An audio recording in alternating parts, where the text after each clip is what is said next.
And we're back to talk about I wish I could say a wonderful movie. It was not. So yes, I'm back talking about the new Texas Chainsaw Massacre on Netflix, which I believe is just called Texas Chainsaw Massacre. I believe they took the out of it, trying to reduce the confusion, which I'm sure that absolutely worked. To be fair, and to put this out there, Texas Chainsaw Massacre is not my favorite line of horror movies. I love horror movies in general. Definitely grew up on almost all of them. That was one that I appreciate. The first one, which one was that? 1974, maybe 4, 76, in that range. Good quality movie, good quality scares. I mean, there's some very drastic scenes that really stick with you. If you've seen that one, you know what I'm talking about. If it's the boyfriend getting into the door and getting the big old meat hammer right to the head. Some very drastic things. But one of the things that I think a lot of people don't realize, unless you are a real horror fan, is that the original Texas Chainsaw Massacre is actually not very graphic. For the name and for everything that's come after it, there was very little blood in that original movie. I've seen many things where they talked about that. I mean, a lot of it was budgetary and then definitely trying to keep some of the ratings in check so people could see it, but that one is very much not based on gore and just over-the-top violence. That cannot be said for the newest one. The one on Netflix, let's go with some of the positives. What I'll say first is I thought that the movie looked good. I mean, it was shot really well. It definitely, I enjoyed it. I felt like I was in the movie and definitely in rural Texas, slightly away from Austin. The characters were, no, that was pretty much it. Like, some of the movie looked pretty cool. Okay, Leatherface himself, he looked pretty cool. The mask that he had, some of the kills and stuff he had was pretty neat. Definitely not enough to overtake the overwhelming pile of poo that the rest of the movie is. If you don't know, well, I'm not even gonna lie to you. I probably will spoil things if you haven't seen it. So if you haven't seen it and you feel like you want to go watch the dumpster fire, then go for it. And then come on back and you can see if your feelings are similar to mine. And some people may really like it. That is the cool thing about film and movies and art in general, is everything is very subjective. So you can definitely like something and others will not. But for me, this one was really pretty bad. Again, I had modest expectations going in just because the trailer, I will say Texas Chainsaw Massacre does trailers really well, like pretty much for all of them. But if you look at like the last, 3 movies, there was a 3D one, there was a origin story with them, and I think there was another one. Those trailers look good-ish. But those movies were horrible. The two that were more standouts to me were the original one, not the original ones, but the ones from the early 2000s. I think it was just Texas Chainsaw Massacre, the Texas Chainsaw Massacre again, so it was like the retelling of it, and then Texas Chainsaw Massacre at the beginning, which it was like prequel to the other one that came out. One had Jessica Biel, and then the other one, I can't remember who was in those, but they were solid. They were pretty solid. I've seen both those in the theater. Had some good scares. They were pretty graphic. They're not directed by Michael Bay, but they were one of his production companies, which again, made good trailers, had some good movies, some good. The thing about those is, again, you cared about the people in them. There were only, in the original one, or not the original one, but the one with Jessica Biel, the original remake, I guess. There were only 4 or 5 people, like. Actually, maybe only 3 or 4 people that actually died in that one, but there were like 4 or 5 main characters, and you actually cared. You cared about when something happened to them, or they were being put through some trauma, and they're seeing their friends get slaughtered, or whatever have you. I mean, there's some really gnarly scenes in that one, in both of those actually. But this one, no, like I just didn't care. Literally, it's basically like a movie that's trying to appease everyone, and except maybe horror movie fans, if that makes sense. As far as appease everyone, politically correctness, I mean, you have a very wide array of cast, which is not a bad thing by any means, except they're not good actors, if that makes sense, and they're just not believable. You open up different different things that go down different rabbit holes. Like one of the characters is apparently the survivor of a school shooting, and then there's nothing else that comes from that. She's like seeing one of the local Texas guys that you don't know if he's good or bad, but he was actually kind of a cool character. He's cleaning a gun or something like that, and she's just kind of over there staring off into it, and then just remembers being laying on the ground, and then nothing comes from that. There's no payout for that. They're literally, again, maybe there was a very long, good script in there, and they just had to cut it down to get into the runtime of a solid 82, 84 minutes, something in that range. So, like I said, could be another positive is the fact that if it's not your cup of tea, you only have to sit there for 80 minutes and less than an hour and a half. It's interesting. Again, there were some cool parts. It depends on what you're really looking for. There are, again, basically the premise is there's a cluster of people, I guess they're YouTubers or they're social media influencers, and they're young. Honestly, to me, they look like they were 15 or 16, maybe 18, but I'm getting old, so I think everybody looks kind of really young. But apparently they have all the money to buy like an old town that's dilapidated and gone under, and try and refurbish it and make it a new hip spot, like the new Austin or whatever it is, as they are in Texas. Again, it's a very succinct kind of script where everything just happens within probably a couple hours. Maybe it's that night, over the whole night, something like that. But go there to this town, they have some run-ins with some of the locals where they apparently don't understand that when you're in not Austin, Texas, maybe you shouldn't act like an asshole towards everybody that's not from Austin. It's very weird. Like, I would definitely think that if I was one of these very young, very little people driving through the vastness of Texas in my electric car, that I'm not going to shit talk every person at a gas station or anything about that. Again, there's a lot of things that don't really make a lot of sense, but they bus in a whole group of investors, which clearly is just sheep to be slaughtered, because there's really no purpose for them being there other than that. I don't think any of them have even like speaking lines other than before they get so yeah, they're trying to turn this town into the new place, but they got to kick some of the locals out, and this all happens. Okay. This is the other thing. There's no mystery at all in this one.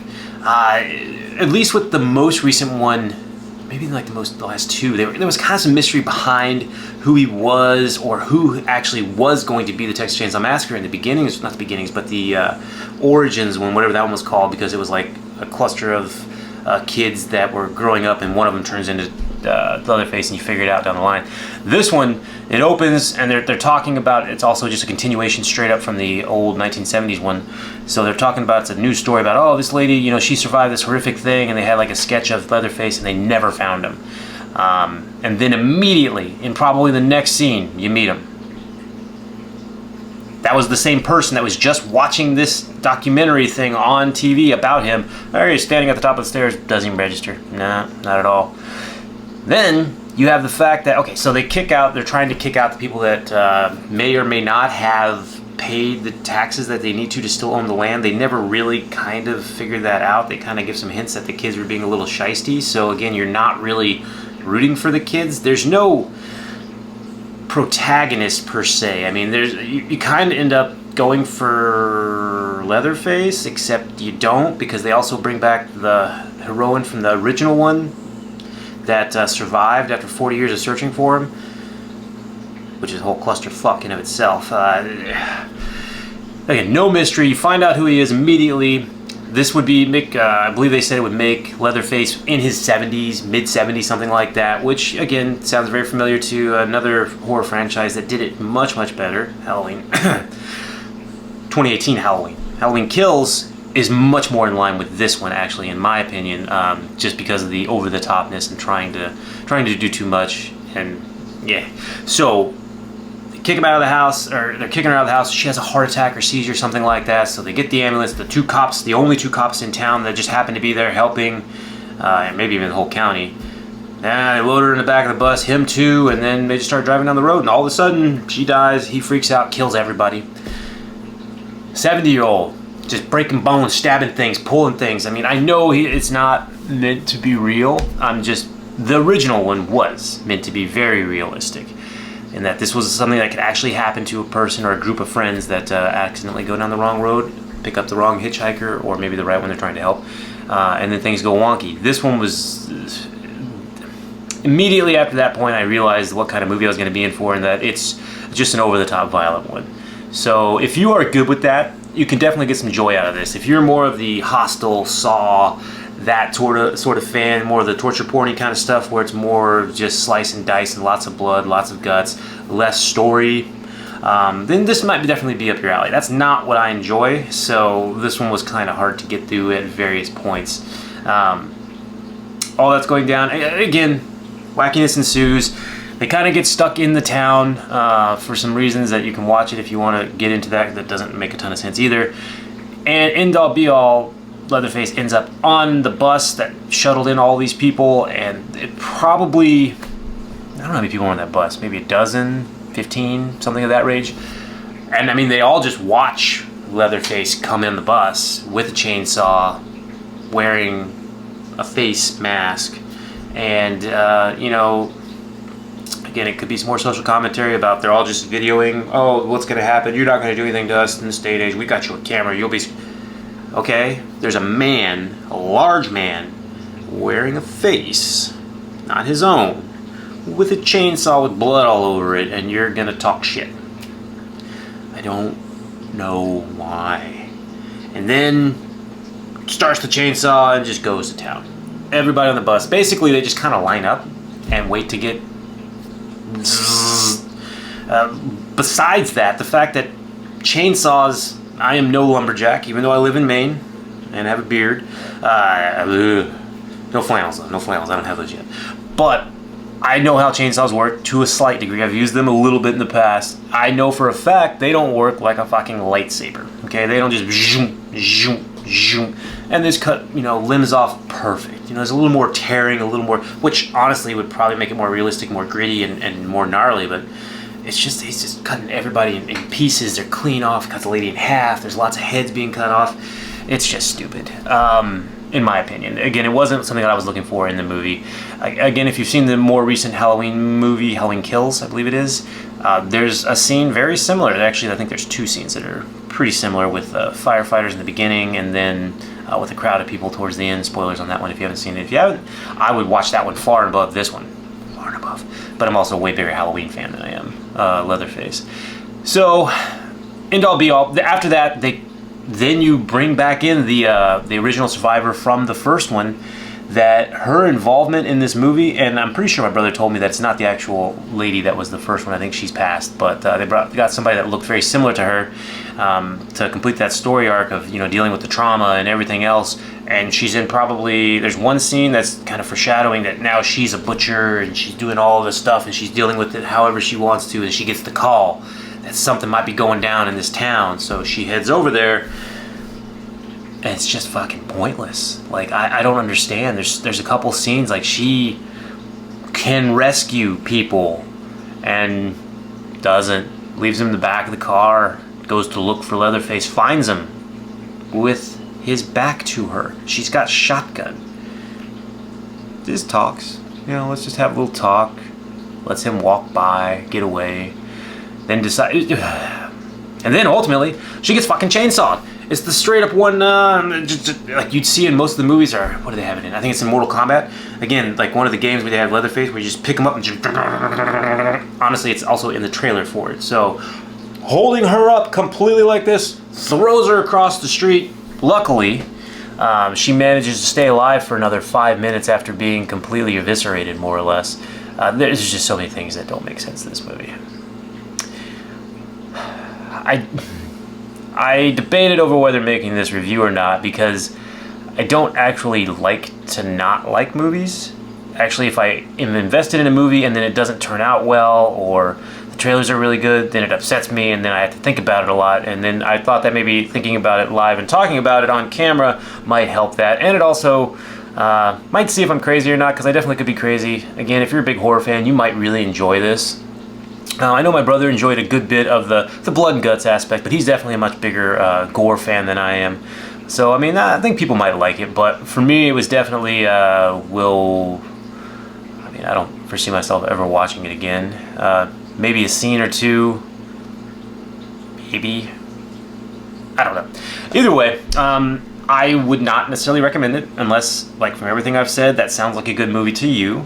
Other than that, I'm going to keep my breath held for a couple other horror movies that are coming out pretty soon. I actually still have not seen the newest Scream movie, so as soon as that one's going to be available to rent digitally, I'm going to have to get that one because I'm a huge Scream fan. So hopefully that one will be good. But yeah, if you like some of these reviews, or if you agree with me, or if you differ, and if you really enjoyed it, let me know in the comments, and I'll see what we could do, because I definitely enjoy talking about the movies as much as I can, because they're just very fun. Minus this one. There was literally nothing fun in this one. I mean, you could just do a horror montage of all the slashing and stuff like that and put some cool music behind it. That would probably be pretty cool. But at that same time, I'll probably just go watch some of the older Friday the 13th movies and get my blood and guts from that one, because I at least knew what it was and that it was a garbage movie, not trying to make it really good looking. Alright, so let me know if you agree. If you don't, that's cool. If you liked it, awesome. What other movies would you like to review? Let me know.